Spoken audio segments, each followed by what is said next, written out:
Hi, my name is Jackson Dean, and I'm going to take you through a brief history of how Texas Instruments came to be.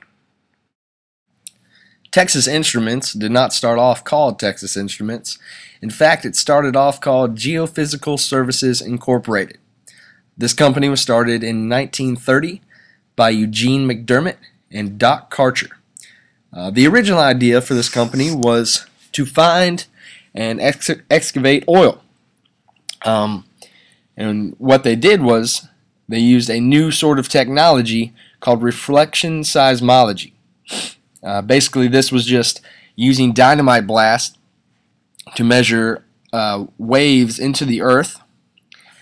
And what they would do is locate the areas that could potentially be abundant of oil and drill there in order to make a profit. They were mainly doing this in southwestern United States, mainly located in Texas during the time. It was also going on during the Great Depression, so times were very tough for everyone. In 1938, the company decided to split into two different categories. One company remained GSI and focused on the geophysical exploration, still using seismology as its big factor. The second company turned into Coronado, which was mainly focusing on the oil development portion of the company. This was mainly due to the lack of oil in southwestern United States, and many oil companies had actually abandoned southwestern United States, and lots of people were losing jobs, so GSI decided that a split was inevitable and went ahead and did it, and it turned out to be one of the best things that ever happened to them. It was in 1941 when a group of four investors, Eric Johnson, Cecil Green, Eugene McDermott, who was an original investor, and H. Bates Peacock, decided to buy out GSI. In 1945, they turned to one of Johnson's good buddies, Pat Haggerty, who was formerly a naval procurement officer on the Magnetic Anomaly Detector Project. He was very good with electronics, and they knew they could turn to him to run the company, especially because after the war he was very bored and looking for something exciting to do. In 1951, that's when they decided to change the name. Coronado had been bought out by AMCO, and therefore GSI was looking to revamp itself and change their identity to Texas Instruments, which we all know today.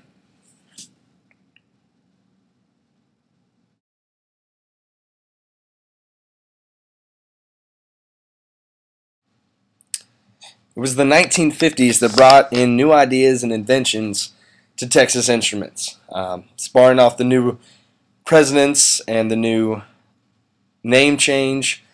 Texas Instruments was rolling at this point. They were developing new radar systems, especially for the military. The military became heavily involved in using Texas Instruments as one of their main providers for military equipment. In 1953, they got themselves into the New York Stock Exchange. Their company had grown and expanded enough to be placed in the stock exchange. Also, they ended up buying out Houston Technical Laboratories. So they were starting to merge with other companies as well, once again growing their company to a national level and soon to a global level.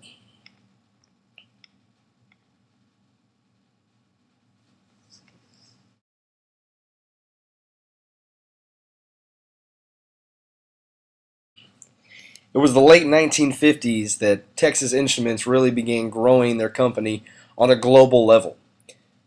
Since 1959, they have now set up factories in Italy, Britain, Holland, France, Mexico, Argentina, Australia, Germany, Brazil, Mexico, Canada, Japan, Singapore, Taiwan, Malaysia, Portugal, and in Belgium.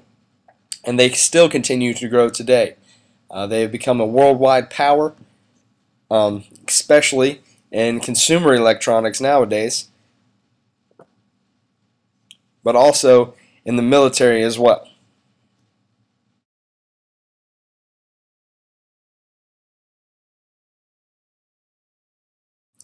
Defense equipment and inventions were huge for Texas Instruments. Some of their big inventions were the radar systems, infrared vision, laser-guided bombs, which you have a picture of a Bolt 117 laser-guided bomb there in the bottom right, as well as military computers. Their defense systems became very imperative to the United States military.